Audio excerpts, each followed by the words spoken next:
இந்த மழலை இருக்கிறதே குழந்தை பேரு என்பது ஒரு ஆராய்ச்சி.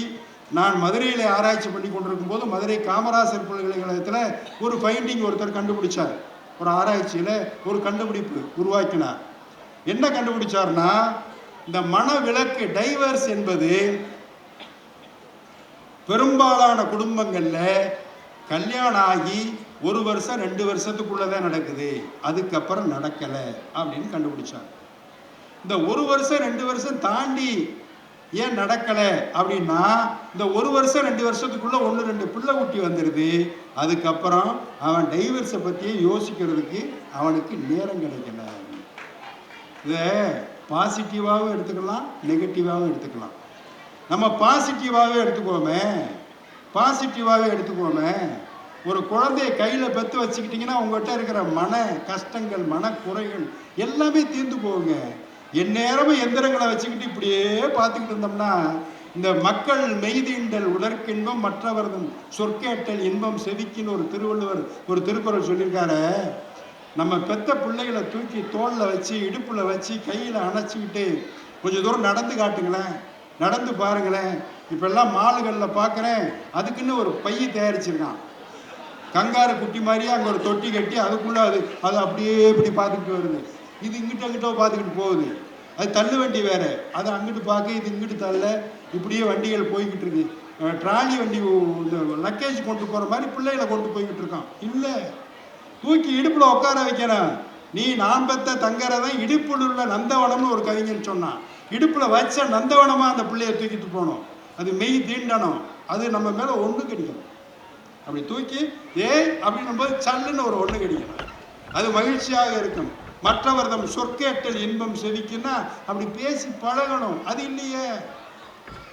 நீங்க எது பிறவியினுடைய பயன் அப்படின்னு ஒரு கவிஞர் எழுதியிருக்கார் புறநானூர்ல. அவர் யாருன்னா அறிவுடை நம்பின்னு ஒரு மன்னன். சாதாரண புலவன் இல்லை, ஒரு நாட்டுக்கு பாண்டிய நாட்டினுடைய அரசனாக இருக்கக்கூடியவன். ரொம்ப அழகான பாட்டு. இன்னைக்கெல்லாம் குழந்தை வளர்ப்புக்கு 1008 புஸ்தகம் வந்துடுச்சு. அதைப்படி இதைப்படி. ஒரு பையன்லாம் 5 வயசுலேயே புஸ்தகம் படிச்சுக்கிட்டு இருக்கான், குழந்தை வளர்ப்பது எப்படின்னு. ஏன்டா 5 வயசுல படிக்கிறேன்னா, என்னை ஒழுங்கா வளர்க்குறாங்களான்னு நான் பார்க்குறேன்னா.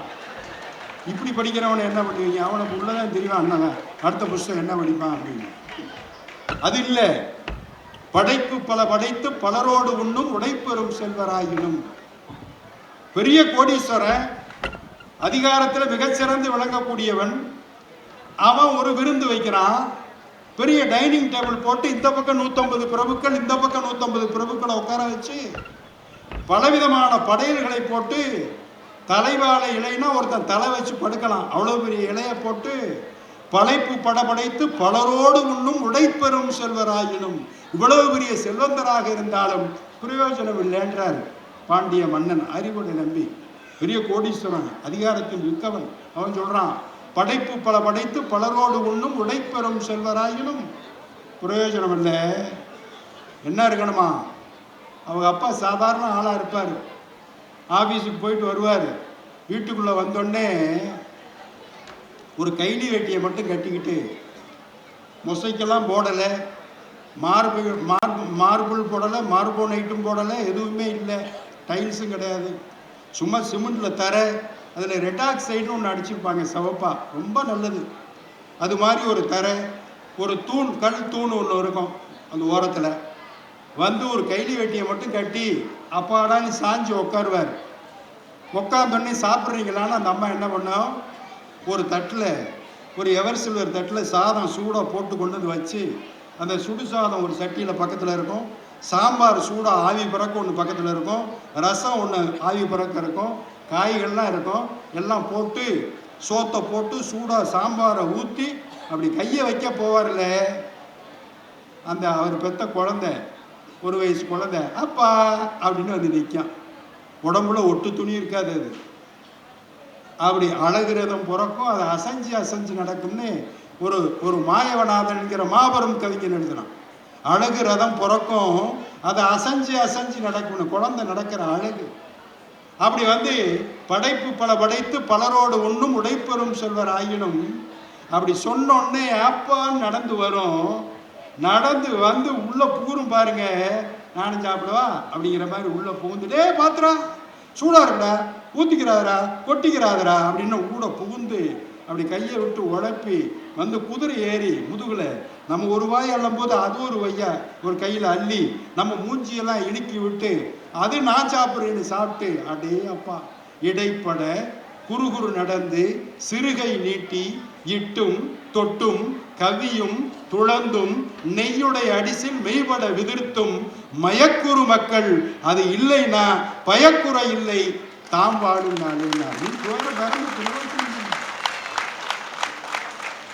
அப்படி ஒரு வாழ்க்கை வாழணும். அந்த குழந்தைக்கு நீ விட்ட நான் விட்ட அம்மா எல்லாம் சோறு விட்டுவாங்க பார்த்துருக்கீங்களா?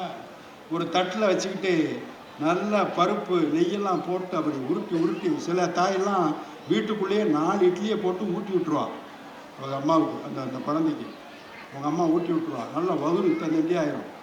அப்புறம் தூக்கிட்டு வெளியே வருவா, அக்கா பிள்ளைக்கு சோறு ஊட்டலான்னு வந்து ஏற்கனவே 4 உள்ளே போயிடுச்சு, சோறு ஊட்டலான்னு வந்தேன், வாய் சாப்பிடவே மாட்டேங்கிறான், என்ன எவ கண்ணு பட்டுச்சோ அவனுக்கு சொல்கிறான், எவ கண்ணு பட்டுச்சோன்னு. அவன் நிற்க முடியாமல் நிற்கிறான், வகுறு 4 இட்லி உள்ளே போய் நிற்கிது. இங்கிட்டு திருப்பினா இப்படி போயிடுவான், இங்கிட்டு திருப்பினா இப்படி போயிடுவான், வகுரையே கூப்பிட்டு போயிடும்னு வச்சுக்கோங்க. அப்படி இல்லை, அந்த குழந்தையோடு குழந்தையாக அமர்ந்து ரசிக்கிற அந்த ரசனை வாழ்வு என்பது எத்தனை பேருக்கு வாய்த்திருக்கிறது? இல்லறம் இனிக்க வேண்டுமா? உங்கள் குழந்தையோடு ஒரு நாளைக்கு ஒரு மணி நேரமாவது செலவழிச்சு பாருங்களேன். எந்த கேட்ஜெட்டும் இல்லாமல் கையில் வச்சுக்கிட்டு, எந்த சோஷியல் மீடியாவும் இல்லாமல், எந்த ரைம்ஸும் இல்லாமல் கூட்டு மடியில் போட்டுக்கிட்டு சும்மா தடவி கொடுங்க போதுங்க, வேற ஒன்றும் வேணாங்க. பெத்த பிள்ளைய தடவை கொடுங்க, கோதி கொடுங்க, மகிழ்ச்சியாக பேசுங்க. நீங்கள் பேசுகிறது அதுக்கு புரியாது, அது பேசுறது உங்களுக்கு புரியாது, ஆனால் அந்த மகிழ்ச்சி வந்து எல்லாருக்கும் புரியும். அதுக்கு மொழி இல்லை, அர்த்தம் இல்லை, எதுவுமே கிடையாது. அதாவது இம்மை வாழ்வின் இசையோடு இன்னொரு அகநானூற்று காட்சி சொல்லுகிறேன். இம்மை உலகத்து இசையோடு விளங்கி இந்த உலகத்தை புகழோட வாழணும்னா இம்மை உலகத்து இசையோடு விளங்கி மறுமை உலகத்தும் மறுவின்றி எய்தணும்னா, அடுத்த பிறப்பும் அதே புகழோட வாழணும்னா என்ன செய்யணும் அப்படின்னு கேட்டா, செருணரும் விளையும் செயிர்தீர் காட்சி சிறுவரை பயந்த செம்மலோர் அவங்க மட்டும்தான் அடைவார்கள் சொல்லணும். நல்ல குழந்தைகளை பெற்றிருக்காங்கல்ல, எதிரிகள் கூட ஆசைப்படும் அளவுக்கு குழந்தையை பெற்றிருக்காங்கல்ல, அவங்க தான் இந்த உலகத்திலையும் இந்த பிறவியிலையும் மகிழ்ச்சியா இருப்பாங்க, அடுத்த பிறவியிலும் அந்த மகிழ்ச்சி தொடரும்னு அகநானூர்ல ஒரு பாட்டு. இது ஆரம்பம் தான், கிளைமாக்ஸ் இனிமேல் தான் இருக்கு. இது ஒரு பெரிய பாட்டு. இதை மனப்பாடம் பண்ண முயற்சி பண்ணேன். நான் இறையன்பு சார் இல்லை, அவர்னா போகிற போக்கில் அடித்து அப்படியே துவம்சம் பண்ணிட்டு போயிடுவார். நம்ம இல்லை, அதை எழுதித்தான் கொண்டு வந்தேன். என்ன அகநானூற்று காட்சின்னா, ஒரு தோழியை கூப்பிடுகிறாள், தோழி வா. பெரியவங்கெல்லாம் சொல்லியிருக்காங்கல்ல ஒரு பழமொழி, நல்ல குழந்தைய பெற்றா இந்த பிறவியிலையும் மகிழ்ச்சியா இருக்கலாம், அடுத்த பிறவியிலையும் தொடரும்னு சொல்லியிருக்காங்கல்ல, அது உண்மையாயிருச்சு தோழி, நடந்ததை சொல்றேன் கேளு அப்படின்னு தொடங்குறான் அகநானூர்ல. அப்படி சொன்னோடனே இந்த 2 அந்த தோழிகள்லாம் வந்துருவாளுங்க, சொல்லுக்கா அப்படின்னு பக்கத்தில் நிற்பாங்க. சொல்ல ஆரம்பிக்கிறான், ஒன்றும் இல்லை, எங்கள் வீட்டுக்காரர் இருக்காரு, அந்த காலத்தில் வந்து இன்னொரு வீட்டுக்கு போகிறது, இன்னொரு கல்யாணம் பண்ணிக்கிறது, இதெல்லாம் சர்வசாதாரணம்னு வச்சுக்கலாம். போன தலைமுறை வரைக்குமே 2 பொண்டாட்டி 3 பொண்டாட்டிலாம் சர்வசாதாரணம். என்னான்னு தெரியாமல் 8 பிள்ளை 10 பிள்ளை, ஒவ்வொரு மனைவிக்குமே 8 10 பெற்றவன்லாம் நான் பார்த்துருக்கேன். நானே எங்கள் வீட்டில் 8வது பிள்ளை, எங்கள் அம்மா 2வது தாரம். அதுதான் முக்கியமானது. இப்படியெல்லாம் கதை இருக்குன்னு வச்சுங்க. எங்க தெருவிலேயே கடைசியா ஒருத்தி இருக்கா, அவளோட கல்யாணம் பண்றதுக்கு முடிவு பண்ணிட்டான் எங்க ஆளு. அவன் எங்க இருந்து வர்றான், இந்த வீட்டுல இவ இருக்கா, குழந்தை இருக்கு, சின்ன குழந்தை.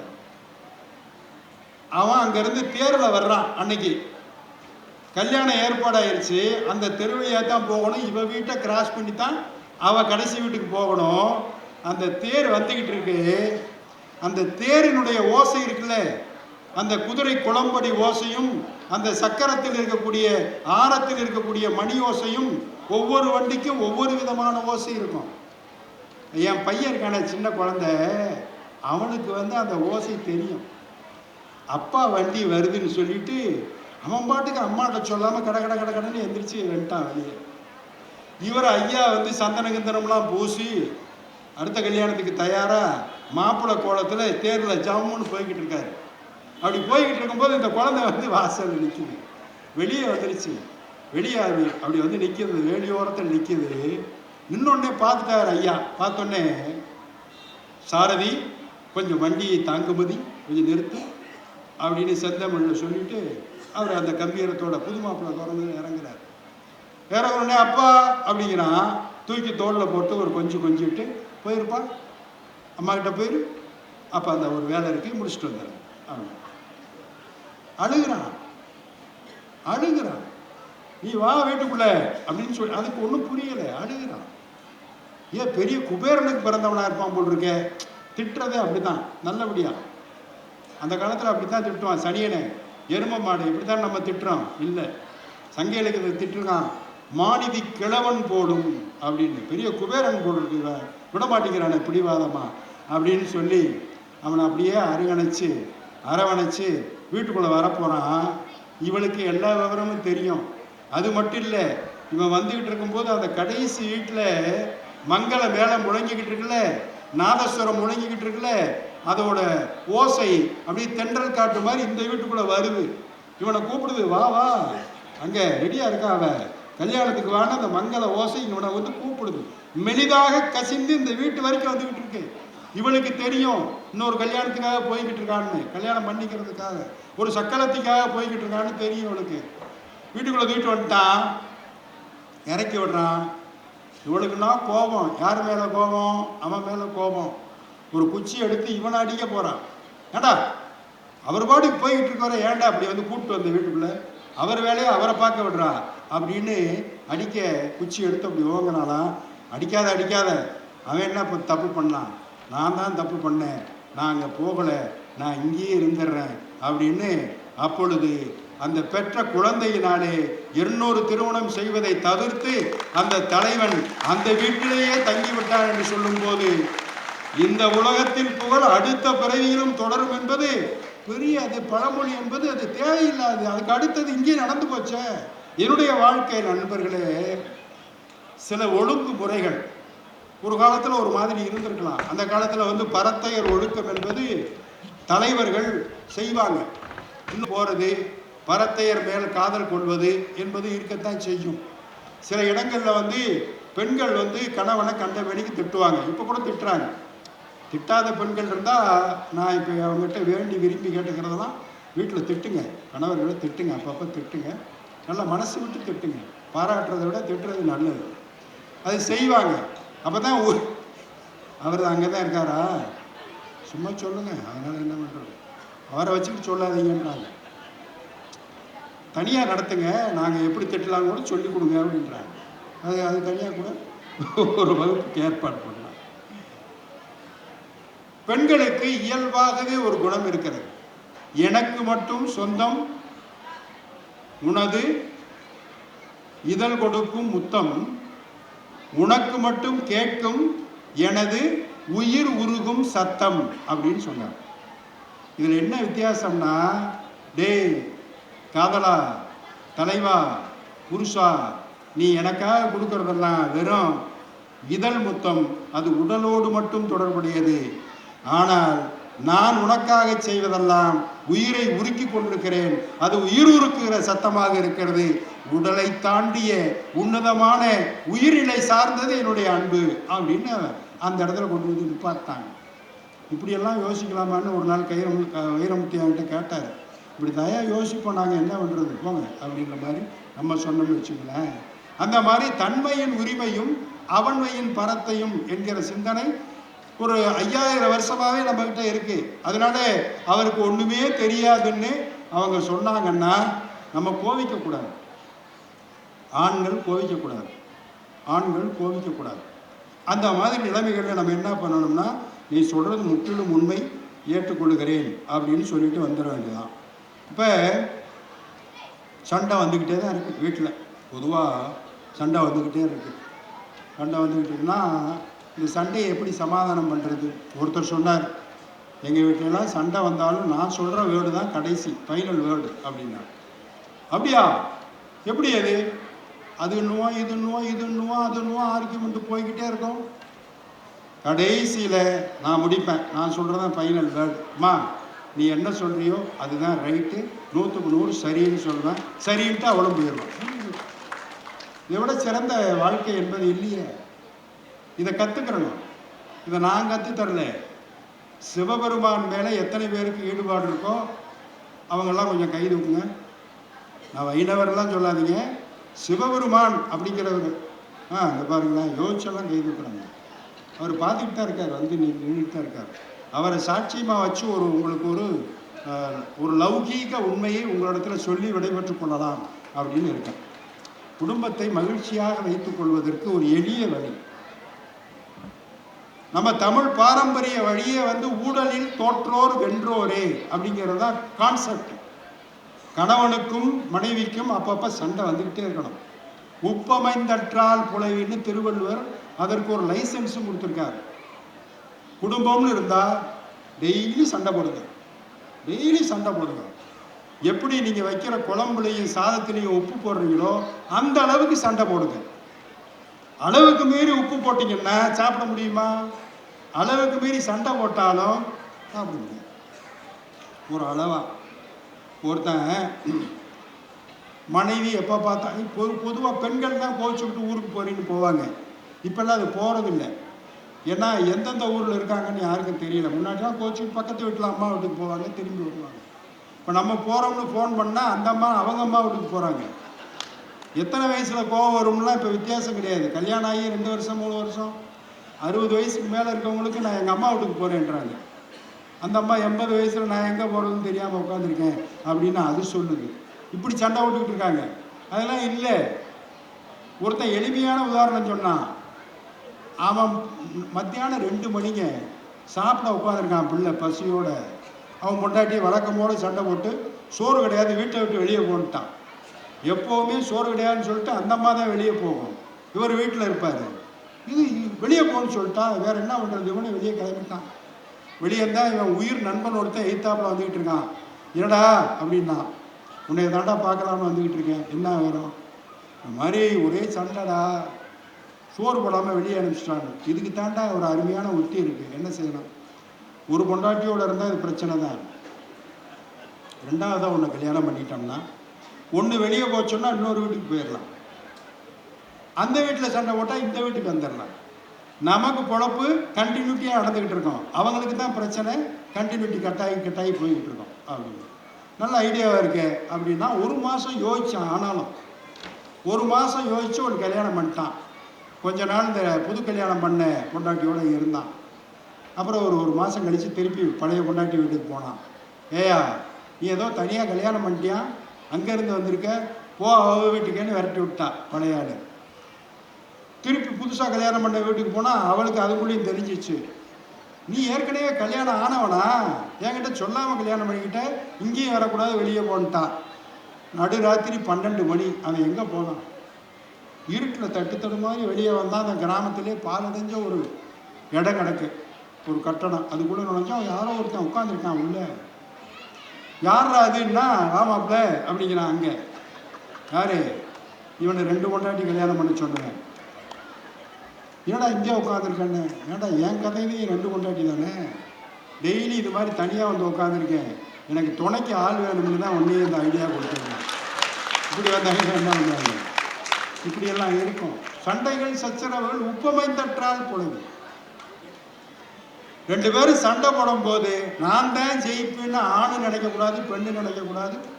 குறிப்பாக நான் ஆணாக இருக்கிறதுனால சொல்கிறேன், நான் தான் ஜெயிப்புன்னு எந்த காலத்திலையும் நீங்கள் நினைக்காதீங்க, ஆண்கள் நினைக்காதீங்க. ஊழலில் யார் தோக்குறாங்களோ அது மட்டும் வித்தியாசமான கேம். ஜெயிக்கிறவன் தான் ஜெயிக்கிறான்னு இல்லை, அந்த ஊழலில் எவன் குடும்பத்தில் கணவன் மனைவி சண்டையில் எவன் தோக்குறானோ அவன் தான் ஜெயிக்கிறான். இதை நான் சொல்லல, தொல்காப்பியரே சொல்லி கொடுத்துருக்காரு. குடும்ப ரகசியம் இதெல்லாம். இது சிவபெருமான் இங்கே காத்துக்கிட்டு இருக்காரு. அந்த கதையை சொல்லி முடிக்கிறார். மீனாட்சி அம்மை பிள்ளைத்தமிழ், அது எழுதினவர் யார் உங்களுக்கு தெரியும்? குமரகுருபரர். சரிங்களா? குமரகுருபரர் சுவாமி பெரிய கவிஞர், ஸ்ரீவைகுண்டத்தில் பிறந்தவர். மதுரை மீனாட்சி அம்மை பிள்ளைத்தமிழில் வருகை பருவம் பாடும்போது திருமல நாயக்கர் கழுத்தில் இருக்கிற மீனாட்சியை வந்து குழந்தையாக வந்து திருமல நாயக்கர் கழுத்தில் இருக்கக்கூடிய அந்த முத்து மாலையை எடுத்து குமரகுருபரர் கழுத்தில் போட்டுட்டு போய் மறைஞ்ச அந்த அற்புதம், காசிக்கு போய் குமாரசாமி மடத்தை உருவாக்குவதற்கு சகலகலாவல்லி மாலை என்பதை ஒரு சரஸ்வதி படத்தை வச்சு சொல்லி இந்துஸ்தானி மொழியை கற்றுக்கொண்டு அங்கே இருக்கிற பாதுஷாட்டை பேசி குமாரசாமி மடத்திற்கு இடம் வாங்கி கொடுத்து இன்னைக்கும் தமிழர்கள் போனால் காசியிலே தங்குவதற்கு மடத்தை ஏற்படுத்தி தந்த பெருந்தகை குமரகுருபரர். இவர் எழுதுனது பேர் மீனாட்சி அம்மை பிள்ளைத்தமிழ். பிள்ளைத்தமிழ் இலக்கணம்ங்கிறது ஒவ்வொரு பருவமாக பாடிக்கிட்டு வர்றது. அது கடவுளை மீனாட்சி அம்மையை பாடுவது. அதில் ஊசர் பருவம்னு இருக்கு, ஊஞ்சல் ஆடுகிற பருவம். வளர்ந்து மீனாட்சி அம்பிகை பெரியவரான பிறகு ஊஞ்சல் ஆடுகிற பருவம். அவள் ஊஞ்சல் ஆடுறதுன்னா எப்படி இருக்கும்? ஊஞ்சலில் உட்காந்து 2 காலையும் அப்படி தூக்கி அப்படி போகணும், அப்படி வரணும். இந்த தள்ளி விடுற வேலை யார் செய்கிறா? லட்சுமி செய்கிறா, திருமகள் செய்கிறா, மலர்மகள் செய்கிறா. அப்படி தள்ளி விடுற வேலையை அப்படி அப்படி போயிட்டு அந்த அம்மா அப்படி வருது, இப்படி போயிட்டு இப்படி வருது. மலர்மகள் தள்ளி விடுறா, பார்வதி மீனாட்சி தாய் ஊஞ்சல் ஆடிக்கிட்டு இருக்கா. இதுக்கிடையில் குமரகுருபரருக்கு ஒரு குறும்பு வந்துருச்சு. அவர் என்ன பண்ணுறாரு, இது என்ன காலில் மேலே பார்த்தா இந்த மேல் பாதத்தில் அப்படி போயிட்டு திரும்பி வரும்போது கால் இப்படி தானே போயிட்டு வரும். இந்த மேல் பாதத்தில் பார்த்தோம்னா ஒரு கூன்பிறை போல ஒரு வடு இருக்கிறதே, ஒரு தழும்பு இருக்கிறதே, அது என்ன அப்படின்னு மலர்மகள் கேட்குறாளாம். ஒரு பிறை போல ஒரு தழும்பு இருக்கிறதே அப்படின்னு மலர்மகள் கேட்பதாக குமரகுருபரர் ஒரு செய்தியை நுழைக்கிறார். என்ன அது? ஓ, சிரிச்சுக்கிட்டாளாம் மலர்மகள். அது வலம்புரி சங்கு மாதிரி குறி போட்டதா அப்படின்னு அசதி ஆடினாள் அப்படின்னு ரொம்ப பூடகமாக சொல்லி முடிக்கிறான். அசதி ஆடுதல்னா பகடி செய்தல், கேலி செய்தல்னு பேர். இதில் உள்ளர்த்தம் என்ன தெரியுமா? வேற ஒன்றும் இல்லை. தினசரி மதுரை மீனாட்சி அம்மன் திருக்கோயிலுக்கு போனீங்கன்னா 9:30 மணிக்கு நட சாத்தும் போது அங்கே வந்து சாமியை என்ன பண்ணுவாங்க, அம்மன் சந்நிதியில் பள்ளியறை இருக்கும். சிவன் சந்நிதியிலிருந்து சிவபெருமானை ஒரு சின்ன பல்லக்கில், குட்டி பல்லக்கில் ஏற்றி கொண்டு வந்து பள்ளியறைகளை விட்டு கதவை சாத்திடுவாங்க. பூஜைகள்லாம் பண்ணி நாள்தோறும் நடக்கும். பள்ளியறை தரிசனம் ரொம்ப அருமையாக இருக்கும், நான்லாம் பார்த்துருக்கேன். முடிஞ்சிடும். கதவை சாத்திட்டு வெளியே வந்துட்டா உள்ள சண்டை நாரி போகுமா. தினசரி யாருக்கு? மீனாட்சி அம்மனுக்கும் சிவபெருமானுக்கும். அங்கேயுமா அப்படின்னா எங்கேயுமே தான். நீ என்ன பண்ண, நீ என்ன பண்ணன்னு 2 பேரும் சண்டை. விடிய விடிய சண்டை நடக்குமா. கடைசியில் சமாதானமாக போயிடுவாங்க. விடிய போகுதுன்றதுக்காக. எப்படி சமாதானமாக போவாங்க? நான் பண்ணதெல்லாம் தப்பு தான் தாயி, என்னைய மன்னிச்சிரு மன்னிச்சிரு மன்னிச்சிருன்னு சொல்லி நெடுஞ்சாங்கடையாக சிவபெருமான் மீனாட்சியுடைய திருப்பாதங்களில் அப்படியே நெடுஞ்சாங்கடையாக விழுந்து எழுந்திருப்பாங்க. என்ன ஒன்றும் அதிர்ச்சியாக இருக்கு அவங்களுக்கு. அப்படி நாள்தோறும் விழுந்து எந்திரிக்கிறதுனால தான் அந்த கூன்பிறை, அவருடைய ஜடா மகடத்தில் இருக்க கூன்பிறை, அது அவள் காலில் பட்டு பட்டு பட்டு இந்த இஸ்லாமிய நண்பர்கள் நமாஸ் பண்ணி பண்ணி இங்கே தழும்பு இருக்குல்ல, அது மாதிரி பார்வதியினுடைய 2 பாதங்களிலும் அந்த தழும்பு பட்டு பட்டு பட்டு அது கூன்பிறை பட்ட வடிவம் அப்படின்னு சொல்லி அவன் மலர்மகள் சொல்லி கேலி செய்து சிரிக்கிறான். இதிலிருந்து சொல்லப்படுகிற செய்தி, இதிலிருந்து நமக்கு தெரிய வருகிற செய்தி என்னென்றால், ஒரு காலம் வாய்த்தால், ஒரு வாய்ப்பு கிடைத்தால் இந்த மாதிரி செய்வதில் ஒன்றும் தப்பு இல்லை. அதில் அந்த அம்மாவுக்கு ரெட்டிப்பு மகிழ்ச்சியாம். சிவபெருமான் விழுகிறாருங்கிறது மட்டும் இல்லை, கூட அந்த ஒருத்தி இருக்காளே இந்த கங்கைங்கிறவ, அவளும் சேர்ந்து விழுகிறாளாம். இவர் தலையை விழுந்தோன்ன அக்காலத்து நீமா காலில் விழுகிற அப்படின்னு அந்த அம்மாவுக்கு மகிழ்ச்சியான். இது என்னென்னா, வாழ்க்கையில் ஒருவருக்கொருவர் விட்டு கொடுத்து வாழுகிற வாழ்க்கை இருக்குல்ல, அந்த வாழ்க்கையில் யார் யாரிடம் மன்னிப்பு கேட்டு என்ன குறைந்து விட போகிறோம்? குடும்ப வாழ்க்கையில் இப்படி ஒருவருக்கொருவர் விட்டு கொடுத்து வாழுகிற வாழ்க்கையை தான் ஒருவர் திட்டுவதும், எதுவுமே இல்லாமல் வாங்க போங்கன்னு பேசியா வாழ்க்கை நடத்துவது சொல்லுங்கள். கணவன் மனைவி, மனைவி எனக்கு என்னவோ இந்த காலத்து பிள்ளைகள்லாம் வந்து டேய் அப்படின்னு பேர் சொல்லி கூப்பிட்றது கூட சந்தோஷமாக தான் இருக்குது. அது என்ன தனியாக கூப்பிட்டுக்கலாம். நம்ம போய் உட்காந்துருக்கும் போது நம்ம முன்னாடி டே இங்கே வாடா அப்படின்னா நம்மளை கூப்பிட்றாளா இல்லை நம்ம மகனை கூப்பிட்றாளா ஒன்றும் புரியலை. சம வயதில் அப்படியெல்லாம் நடக்குதுன்னு வச்சுக்கோங்களேன். இதெல்லாம் தாண்டி ஒரு உன்னத நிலைக்கு போகும்போது நண்பர்களே, இல்லறம் இனிக்க வேண்டும் என்றால் உப்பு சாதத்தில் இருப்பதைப் போல எல்லா சண்டைகளும் எல்லா சங்கடங்களும் இணைந்து இருப்பது தான் வாழ்க்கை. அதனை பொறுத்து கொண்டு அந்த நிலைமை, அந்த அமைப்பு முறை, அந்த சிஸ்டம் அது அப்படியே இருக்கிறதுக்கு நம்மாலான ஒத்துழைப்பை செய்வோம் என்று சொல்லி வாய்ப்பிற்கு நன்றி கூறி விடைபெறுகிறேன். நன்றி, வணக்கம்.